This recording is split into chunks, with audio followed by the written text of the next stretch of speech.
Hello everyone, and welcome back to the channel. We got a lot to get into in this penultimate spot of this scenario today. But before we get into that, I'm going to need you guys to take a look at these analytical stat bar right here. You guys already know the drill. Hit the like button, hit the subscribe button, turn on notifications, and drop a comment so that way you can help feed the algorithm. But with all that being said, let's get into What If Ash and Paul Traveled to Unova Season 2, Part 9. I hope you enjoy. We begin today's episode with our friends arriving at the ultimate goal since they arrived in the Unova region, the site of the Virtuous Conference. This is a week-long event. Each day, trainers are going to have to battle their way through the ranks to secure their top spot. The challenges will be tough, and every battle may be their last. However, Ash and Paul have one goal in mind. They're here to win. Although at this point in the group, Paul is the odds-on favorite because he has the clear advantage over Ash, still in possession of his Dragonic Stone. As the two stand in the opening ceremonies, watching the person light the torch to signify the start of the event, Paul turns to Ash. Don't let the fact that you lost Reshram's stone be a distraction. You need to bring your A game here, Ash. I won't accept anything less than us in the finals. Got it? Ash smiles, telling Paul that he wouldn't have it any other way. With the announcement of the tournament ready to start, we can quickly see some familiar faces appearing in this final frontier. Stefan, Cameron, Bianca, and Dino, all former competitors that Ash and Paul have experienced along the road. And let's not forget Trip,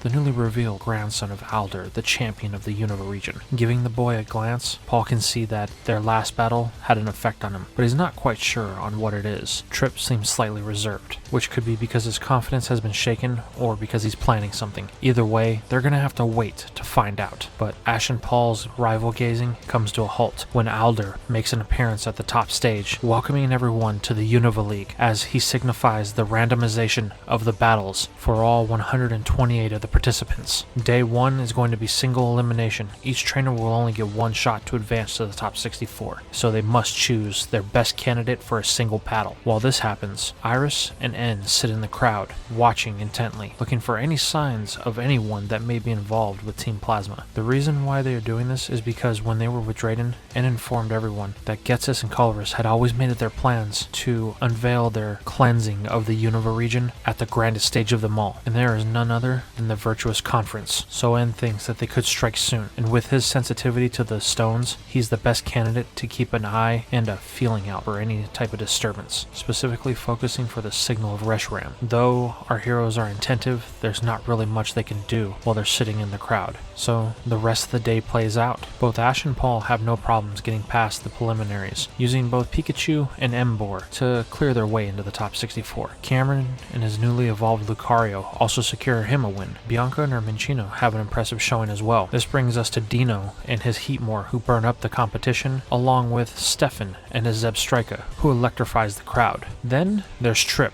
He easily makes his way past the first round. However, his methods aren't as brutal as what Paul saw in the Junior World Cup. So maybe he actually did get through the kid. And lastly, there's a newcomer that no one's ever met before. Someone by the name of Virgil, whose Espeon was able to psychically clinch a victory in his first match. That brings everything for day 1 to a close, with Iris and N no closer to finding out any leads to where Team Plasma may be. That night at the Pokemon Center, they have the ability to meet up with both Paul and Ash. This is where N addresses Paul, trying to figure out if there was any type of resonance from the stone. Maybe it was able to pick up something that he wasn't. However, Paul just says Zekrom has been docile, calm, unusually calm, like it's the calm before the storm. I was afraid you would say something like that, and says, we have to stay vigilant. We can't let them get the upper hand on us. After dealing with the forces of nature and Giovanni, Paul is all too aware of the importance of this. However, there's nothing they can do if Team Plasma doesn't make a move. So the group just spends the rest of the night eating and relaxing, preparing for the day ahead. Day 2 of the Virtuous Conference is much like day 1. However, here there's a slight change. Every trainer is going to have to use 3 Pokemon in order to advance to the top 32. With Ash, this is relatively easy, because he gets the chance to use Excelgor, Boulder, and Snivy to collectively win him his position in the next round. While Paul is very much the same. He doesn't waste any time, quickly closing things out with his Crustle, Excavalier, and Torterra to bring him the win.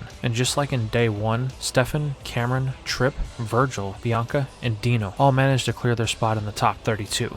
However, this time, Paul gets a chance to view the battle that Trip has because he's the last round of the day. While Trip did win, it seems like it was a bit of a struggle for the trainer, as his Conkeldurr was barely able to bring him the victory. This is the same Pokemon that ruthlessly pummeled its way through the competition in the Junior World Cup. This is where N joins Paul, demonstrating his ability with emotions. "You have history with that boy, don't you?" he says. However, Paul says nothing, the silence basically confirming what N suspects. "Well, you should talk to him. He seems conflicted, like he's lost his direction." This comment does elicit a response from Paul. "His direction is not my problem. This is a competition, and if he can't cut it, then he will be knocked out, whether it's by me or some other trainer," he says, as Paul walks off, leaving N to stare at the young boy with the internal struggles on the battlefield. Now, they come to day 3 of the conference. This is the top 32. Paul and Ash demonstrate their mastery of the Pokemon they've caught in Unova. Paul uses Cofagrigus, Seismitoad, and Siglet clinch his win into the top 16, while Ash decides to go with Unfezant, Whirlipede, and Dewott. However, he does have a little bit of a struggle when his Dewott gets paired up with a Steelix. Its overwhelming size was almost too much for the otter. However,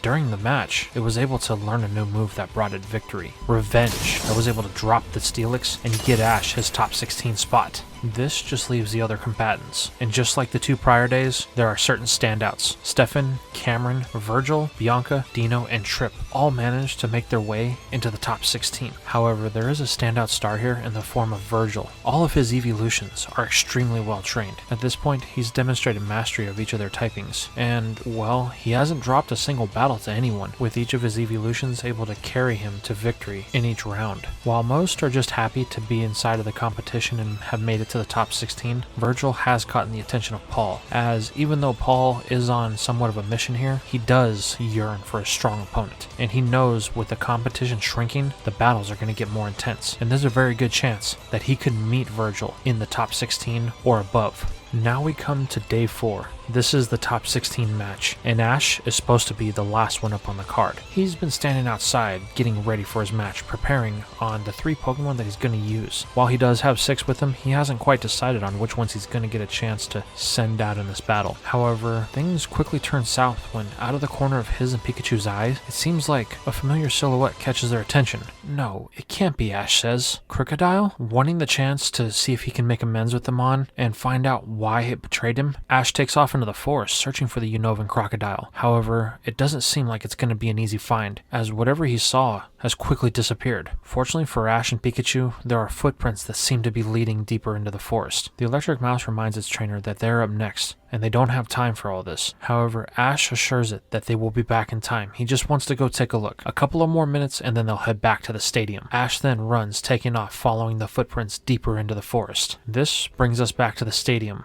Trip has just finished his match, securing his spot in the top 8. The person he managed to beat was Bianca and her Emboar. While the battle was a little bit one-sided, as Bianca isn't as skilled as Trip, it still seems like he is dealing with something internally. This just leaves Ash and his opponent, Stefan, being called for the final match. While Stefan is present and accounted for, Ash is nowhere in sight, leaving Paul and Iris to wonder what has just happened to our young hero. Back with Ash, he's made it to a point in the forest where the footprints have disappeared, and he knows that there's no longer any point in searching. With the trail running cold, he begins to turn, heading back to the stadium. However, this is where he's caught in a pitfall trap, as the ground gives way and both Ash and Pikachu fall into a hole that was dug by something. As Ash and Pikachu begin to gather their senses, they can hear a brief laughing coming from above, followed by a couple of voices. One of them sounds very familiar. It's Colorus, Ash says. He begins to scream, demanding that the scientists let him out. However, he doesn't get a response at first. That is until one of the walls of the hole gives way and something bursts through it, slamming both Ash and Pikachu into the other wall. Once the boy's vision comes back into focus, he's being stared down by a very familiar sight. "Crocodile," Ash says. "I knew it was you." However, the croc is not as happy to see Ash as Ash is to see it. It has a very maniacal look on its face, like at any moment it could take a snap at the boy, ready to send him on to the next life, if you will. Then they hear a voice from above. "That's good, my pet. Bring them up here." Doing as it's told, Crocodile secures his prey into its clutches, jumping to the top of the hole, allowing Ash and Pikachu to finally see who was above them the whole time. While one of them was indeed Colorus like Ash thought, the other one is someone someone that Ash isn't familiar with, but is very familiar with Ash. So you're the one that was chosen by Reshiram, are you? Once Ash is able to focus, even though Crocodile's pinning him to the ground, he can finally make out who they are. Colorus and someone who everyone is referring to as Master Ghetsis. Ash doesn't even acknowledge the question, merely demanding to know who they are and why they have captured him. Feisty Ghetsis says, well, no matter. We merely need to just keep him separated for now. Keep him detained, so that way we can make sure he doesn't rejoin with the other. That could be a huge problem for our plans, Ghetsis says. This is where Crocodile backs off and some grunts secure Ash and Pikachu in bindings. While they're being locked down, Ash watches the strangest thing. Crocodile approaches this human that's clad in a black cloak and submits to its feet, like this human is its master. That's good, my pet. You have done very well,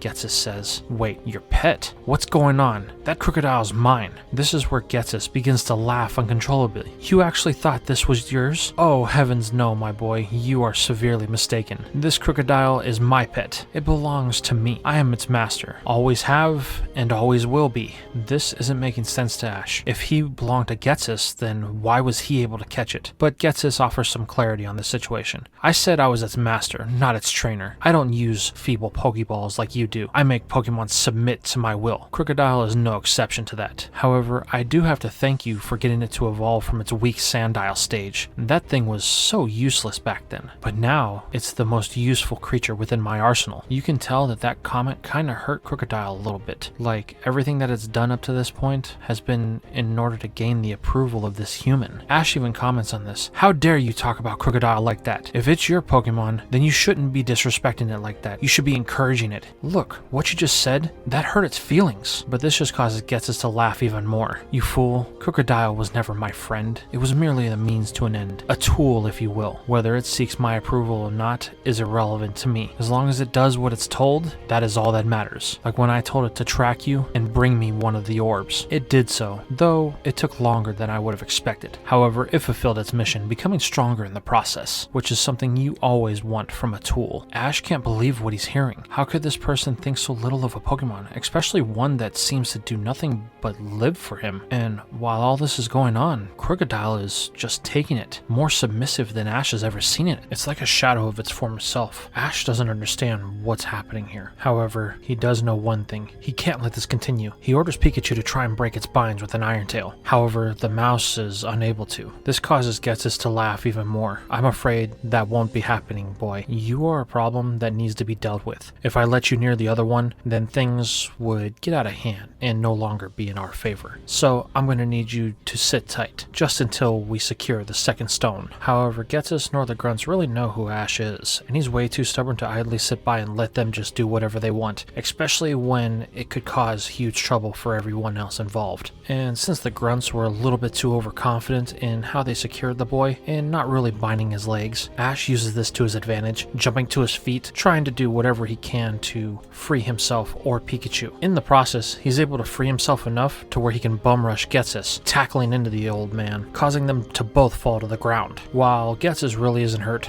more annoyed than anything, one other thing does happen. He hit Colorus' staff, which just so happens to be the trigger for the locking mechanism on both him and Pikachu. With the mouse now free, it begins to fire off thunderbolts in rapid succession, trying to hit anyone or anything in the vicinity so that way he can free his trainer. While the mouse is mildly successful, allowing Ash to get free of his binds and get close to his partner, its little rebellion quickly comes to an end when Crocodile subdues the two once more. However, the thunderbolts being fired off did trigger one thing, N. He's nearby, and he saw everything from the distance. The green-haired boy begins traversing the forest rapidly, trying to find the source of it, knowing that it was Pikachu. Unfortunately for him, he quickly finds himself inside of the den of Team Plasma, where Ash is being held captive. This is where Ash yells to N that he needs to run. They got him, and they'll get him too. However, the next interaction isn't quite one that he expected, when Colorus greets N warmly, asking him to reconsider his offer. This will be the last chance. He should rejoin them. However, Ghetsis just ignores the old man, turning all of his attention to Crocodile. My friend, why would you do something like this? You know that Ghetsis is using you. What happened to the innocent Pokemon that I used to know? The one that loved life. The one that wanted nothing more than to protect the people around it. Where did that little Sandile go?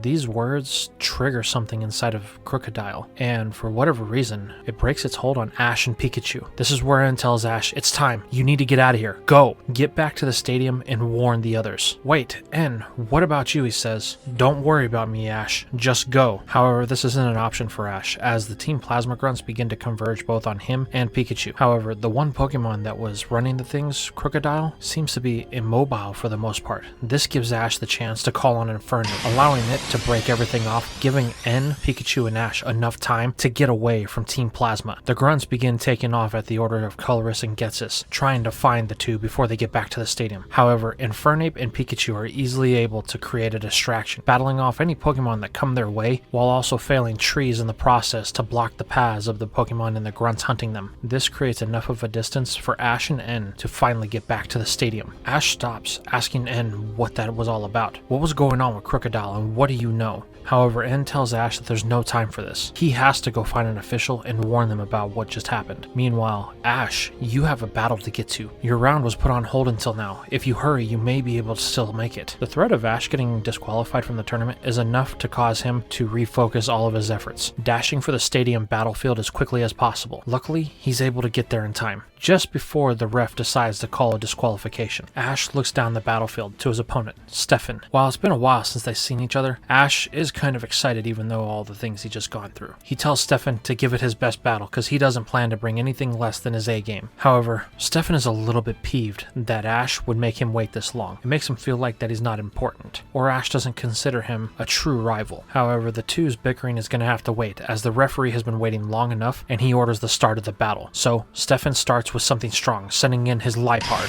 Knowing Ash needs to go in big and Pikachu can't exactly battle right now due to all the stuff that it just went through, he decides to start with something that could easily win him the first battle of this match. DIDNT, I choose you! The Sea Otter emerges from its balls with its double scallop in its hand, ready to take on this Liepard. With the signal to start, the two begin exchanging blows. Liepard uses Night Slashes, trying to tear into DIDNT for a massive amount of damage. However, the Otter is quick, using Aqua Jet to dodge around, and firing back with hits like Air Slash, Razor Shell that cause a great deal of damage. DIDNT is still fresh, so it has the ability to keep this up for long periods of time, causing Liepard and Stefan to get frustrated because they've barely been able to land a hit. However, things don't last forever, and eventually Liepard is able to land a Night Slash on DIDNT that hits with a massive amount of damage. This, however, is met with one of DIDNT's newest moves, as at the command of its trainer, it fires a Revenge that hits Liepard, dropping the cat and bringing the first part of this battle to a close. While Stefan isn't happy about the loss, it doesn't really worry him that much. He wanted to gauge to see what Ash was going to bring out, and Liepard allowed him to do that. So he chooses to start off the next match big, going with type advantage, as he sends in his Zebstrika.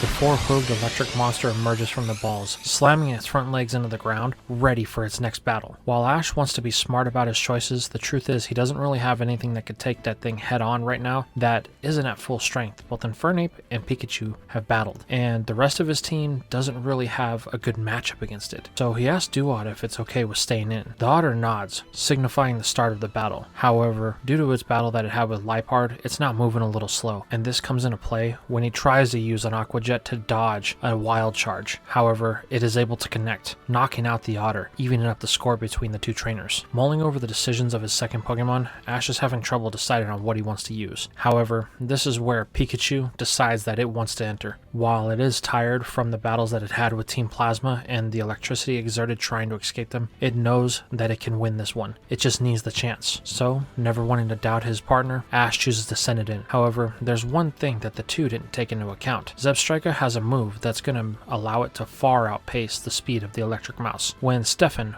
orders it to use a flame charge that connects with it. This literally turns on the heat, as not only does it cause damage to Pikachu, but it allows Zebstrika's speed to increase. And unfortunately, because of the drain that Pikachu's endured to its stamina, this isn't a good thing. As it tries to fire off an Electro Ball at the command of Ash, it's unable to hit Zebstrika, as it speeds around it, hitting another flame charge, increasing its speed once more. This gives Zebstrika the pure advantage, as it then brings down its massive front hose with a stomp that ends Pikachu's tenure in this battle. This brings Ash down to his final Pokemon, which he was hoping that he wouldn't be at this quickly in. However, he doesn't have a choice. There's only one thing that he has in his entire arsenal at this current point that can even have any hopes of bringing him victory. Infernape, I choose you! The battle monkey emerges from its ball, ready to take on this challenge, as Ash tells it that it's the last mon standing, so all of the hopes that they have ride on it. It blows a spit of fire, ready for its trainer's commands. While Infernape's stamina isn't as low because it didn't battle as much as Pikachu, it still is at a risk. However, its trump card Blaze could make things go in Ash's favor.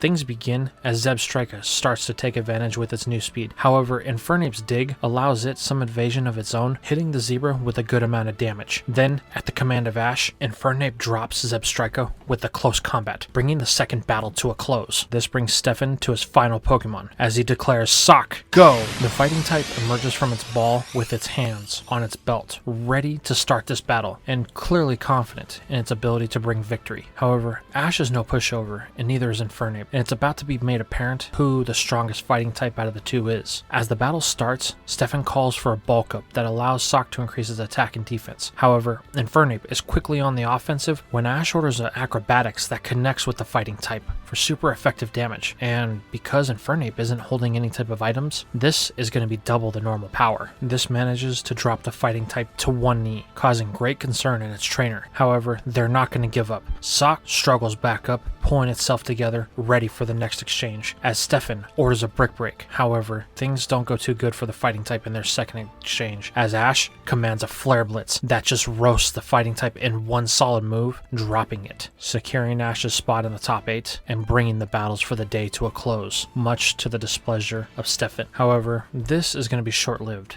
as we pan to the outside of the stadium with Ash's other friends still out in the forest trying to find our young hero. They have yet to find out that he's returned to the stadium and it was able to win his match and get his spot in the top 8. And this is particularly troubling for one individual, Paul, as the black stone begins to resonate as Colorus greets our young trainer. And this is where we're going to bring everything to an end. So with the first part of the league out of the way, tell me, how did you guys feel about this part? Did you enjoy the battles that we've had a chance to see up until now? How do you feel about the revelation with Crocodile being a tool of Getsis, and the entire reason why it was with Ash in the first place was just to get his stone? What do you think about the trouble that Trip is going through, and what is it exactly that he's having trouble dealing with? And of course, what awaits Paul, with Colorus now entering the picture, addressing our favorite rival? Let me know in the comments down below.